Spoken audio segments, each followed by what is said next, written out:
This is the MC TOMOUNT canvas bell tent in the 16.4-foot size with the 9.2-foot peak, stove jack, and that zipped removable floor. And I wanted to review it because I've spent enough nights in it now that I can tell you what it's actually like to live with. Not the set it up in the backyard for 10 minutes kind of review, but the kind where you're dealing with real dirt, real wind, wet shoes, kids running in and out, and that moment at night when you realize you forgot to tighten one strap and now the fabric is flapping. I decided to make this video because bell tents are one of those things people romanticize.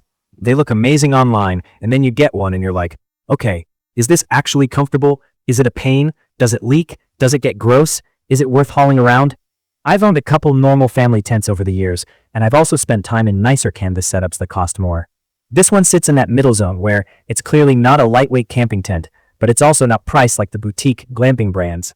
So if you're the kind of person who drives to camp, wants space, wants airflow, wants the option to run a stove, and doesn't want to baby a fragile nylon tent, you're the target. Real talk on the category, this is a car camping shelter. I'm not even pretending it's anything else. It's heavy, it's bulky, and it takes commitment. But once it's up, it feels more like a temporary little cabin than a tent. That's the trade. You're basically paying with effort and trunk space to get comfort and room. My first setup took me a while. The canvas has weight to it, and the diameter is big enough that if your site isn't pretty flat, you'll notice it right away. I learned fast that picking the spot is half the job. If you pitch this over roots or on a slope, you can still make it work, but the floor won't sit right and the tension gets weird around the edges. The second time I put it up, it got way easier because I understood the rhythm. Spread it out, stake the corners, get the center pole up, then go around and tune the tension. When it's properly tensioned, it feels solid. When it's not, you'll hear it in the wind. The thing I noticed immediately once I started actually hanging out inside is the wall height.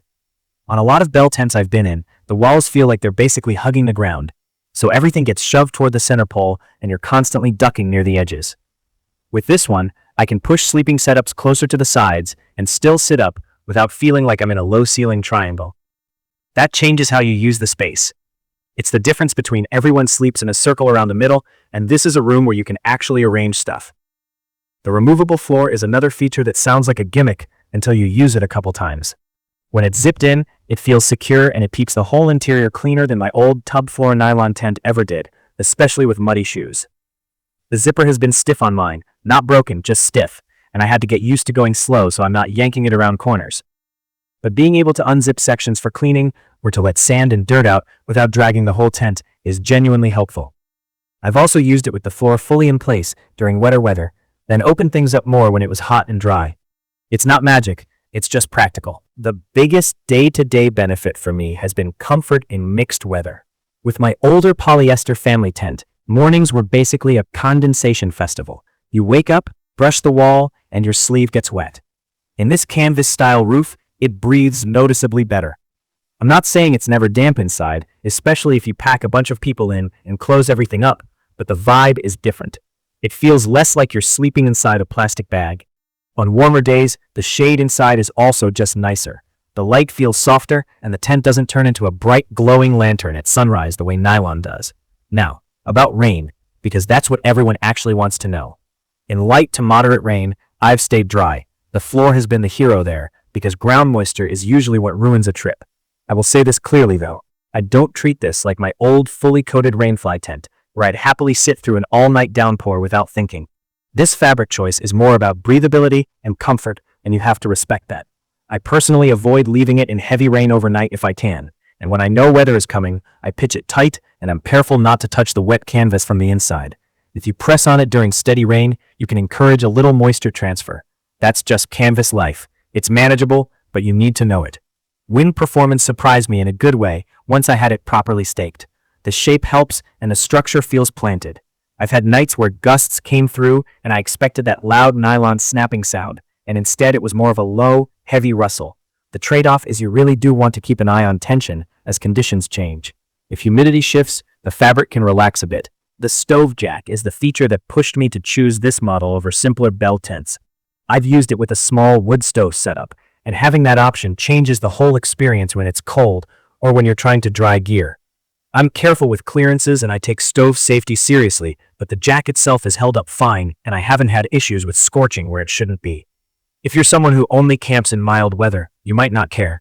If you stretch your season into late fall or early spring, It's a real quality of life thing. Compared with my older big box family tent, the MC TOMOUNT feels less convenient but way more livable. My old tent was faster to throw up, lighter to carry, and it was totally fine for sleeping. But hanging out inside during a rainy afternoon was miserable because the walls were close, the ceiling was low, and the air got clammy fast. This one is where I can actually spend time. I've had a table inside, I've had chairs inside, I've had that we can just stay in here and it's still fun kind of trip. Compared with more expensive canvas bell tents I've used, the main difference I notice is refinement. The high-end ones tend to have smoother zippers, slightly nicer stitching details, and sometimes heavier canvas throughout. With this MC TOMOUNT, I'm getting most of the experience I care about, and I'm okay living with a few quirks like the zipper stiffness and the fact that you need to be more intentional about weather and storage. Storage is the unglamorous part, and you can't ignore it. I never pack it away even slightly damp anymore. I did that once with another canvas item years ago and learned my lesson. With this tent, I always make time to dry it properly, even if that means setting it back up at home or draping sections in the garage with a fan. If you're not willing to do that, you're going to have a bad time with any canvas-style tent. So is it worth buying? For me, yeah, because the value is in how it changes the camping day, not just the sleeping night. If you car camp, want a roomy base camp for family trips, festivals, or longer stays, and you like the idea of a stove-friendly setup with a floor you can remove and actually clean, it earns its space in the car. If you want something you can set up in 5 minutes, hike with, or ignore when the forecast looks ugly, I'd pick a different style of tent.